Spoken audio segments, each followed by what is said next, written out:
अतिमानस हा परार्ध गोलार्धाचा एक महत्वाचा भाग आहे, हेही आपण समजावून घेतलेलं आहे.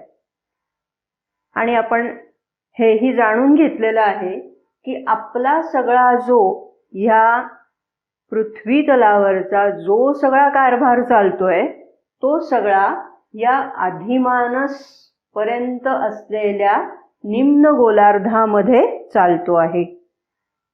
श्री अरविंदांनी असं म्हटलंय की जर एखाद्याला पलीकडचं जे सगळं वैभव आहे, पलीकडचा सगळा जो आनंद आहे, तो जर एक क्षणभर सुद्धा जरी पाहायला मिळाला, अनुभवायला मिळाला, तरीही तो सर्व काही सोडून केवळ त्याच्याच पाठीमागे लागेल इतका तो अवर्णनीय असा सगळा विषय आहे. आपल्या मनामध्ये ती ओढ देखील निर्माण होते आहे, परंतु सगळं एका बाजूला आणि फक्त जसा मदर श्री अरबिंदोंनी एक प्रकारे ध्यास घेतलेला होता तसा ध्यास आपण का बरं घेऊ शकत नाही आहोत, हा प्रश्न कधी कधी मनामध्ये निर्माण होतो. की सगळं समजतंय, सगळं हे करायला हवं, त्याची आवश्यकता सुद्धा जाणवतीये, किंबहुना आपलं अंतर्मन आपल्याला ग्वाही देतंय की हो, ह्याच मार्गावरनं मला जायचं आहे. आणि असं असताना सुद्धा आपण त्या मार्गावर वेगाने पावलं का टाकू शकत नाही आहोत? नेमकं काय आडवं येतंय आपल्या? त्याचं श्री अरविंदांनी जे कारण सांगितलेलं आहे ते असं बघा. ते म्हणतायत कोणत्या गोष्टी आहेत की ज्या आपल्याला प्रगत होण्यापासून रोखता आहेत, तर त्याला त्यांनी प्रकृतीचे पहारेकरी असं म्हटलेलं आहे. कोणते कोणते ते प्रकृतीचे पहारेकरी? तर बघा, फिअर, भीती.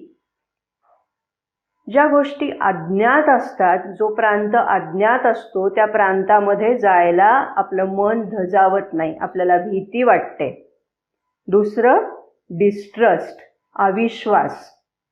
हे सगळं जरी कितीही मदर श्री अरविंदांनी आपल्याला सांगून ठेवलेलं आहे, त्याच्यावर विश्वास बसतो जरूर आहे, पण कधीतरी मनात एक चमकून जातं की अरे हे खरंच आहे का, असं खरंच होणार आहे का, मग हे कधीच्या काळी होणार आहे, मग त्याच्यासाठी आत्ता आपण हे सगळं करण्याची काय आवश्यकता आहे.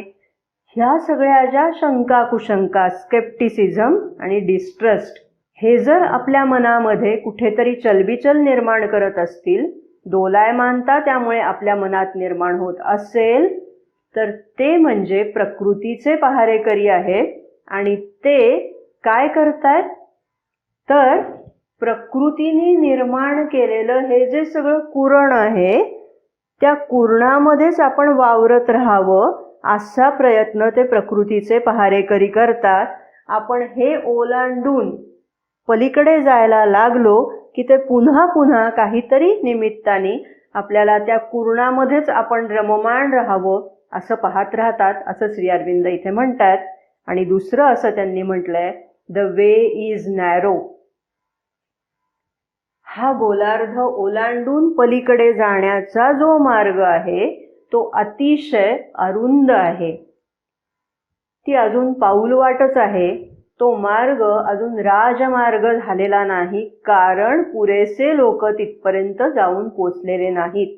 मदर श्री अरविंद आणि काही मोजकी मंडळी यांचा अपवाद वगळता तिथपर्यंत जाऊन अजूनपर्यंत कोणी पोचलेलं नाही. त्यामुळे तो मार्ग अरुंद आहे, निमुळता आहे. आणि the doors are hard to force.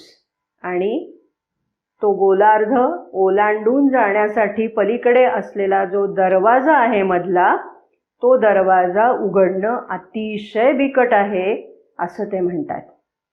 त्यामुळे आपल्याला हे जे अतिमानसिक सृष्टीचं जे वैभव आहे, तिथला जो आनंद आहे, तिथलं जे ज्ञान आहे, जे एकत्वातून येणारं ज्ञान आहे, ते आपल्याला अजूनपर्यंत अनुभवायला येत नाही. त्याचं कारणच मुळी हे आहे असं श्री अरविंदांनी सांगितलेलं आहे. त्यांनी हेही सांगितलेलं आहे की वरिष्ठ पातळीवर म्हणजे उच्च स्तरावर सच्चिदानंदाच्या पातळीवर आत्ता आपण तुर्तास समजण्यासाठी म्हणूया की हे अगोदरच सुनिश्चित झालेलं आहे की अतिमानस या पृथ्वी चेतनेमध्ये अवतरायचं आहे.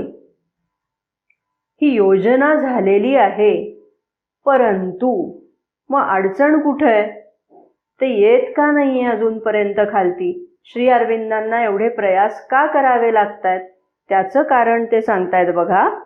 In the movement of forces, हे सगळं फोर्सेसचं सगळं जे इथलं विश्व आहे, वेगवेगळ्या शक्तींचं जे आपलं विश्व बनलेलं आहे, त्यांनी म्हणजे त्या फोर्सेसनी आपण सुपरमाइंड ग्रहण करणार आहोत याला मान्यता दिलेली नाही. म्हणजे एक प्रकारे प्रकृती मातेनी त्याला मान्यता दिलेली नाही अजूनपर्यंत. तिने ते स्वीकारलेलं नाही आहे आणि म्हणून हे सगळे जे अडथळे येत आहेत ते त्यामुळे येत आहेत असं श्री अरविंद आपल्याला इव्हनिंग टॉक्समध्ये सांगताना दिसतात. श्री अरविंद म्हणतायत, माझं काम काय आहे?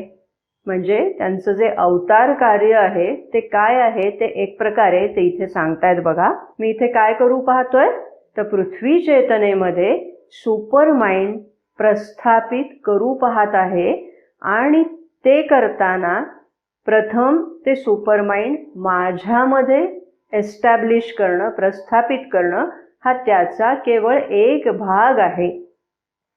आपल्याला माहिती आहे बघा की ज्याप्रमाणे गंगा अवतरण जेव्हा झालेलं आहे तेव्हा ती गंगा धारण करण्यासाठी तसंच सक्षम पात्र असण्याची आवश्यकता होती.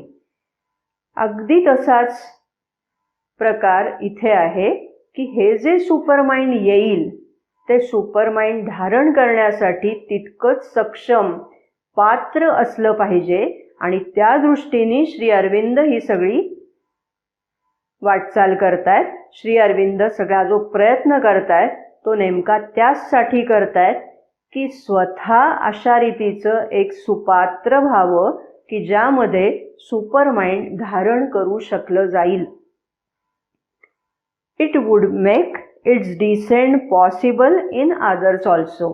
आणि एकदा माझ्यामध्ये ते अतिमानसाचं अवतरण झालं, नुसतं अवतरण नव्हे, ते अवतरण अगदी ते जे सगळे अनुभव आहेत अतिमानस अवतरण वैयक्तिक पातळीवरचं ते जे अवतरण आहे त्याचा अनुभव श्री अरविंदांना 1914 ते 20 या दरम्यानच आलेला आहे असं आपल्याला लक्षात येतं.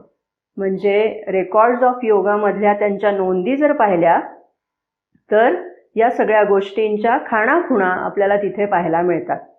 तर त्यामुळे ते फक्त वैयक्तिक स्वतःपुरतं सुपरमाइंड अस्तित्वात आणणं, त्याचं अवतरण करून घेणं एवढंच त्यांचं काम नाही आहे, तर ते पृथ्वी चेतनासाठी जे काम करत आहेत ते म्हणजे स्वतःच्या देहामध्ये ते प्रस्थापित त्यांना करायचं आहे. आणि एकदा ते सुस्थिर झालं, प्रस्थापित झालं की मग त्यांच्या निमित्ताने या समग्र पृथ्वी चेतनेमध्ये ते सुस्थिर होऊ शकणार आहे. अशी त्यांच्या कार्याची ती वाटचाल आहे असं ते इथे म्हणतात.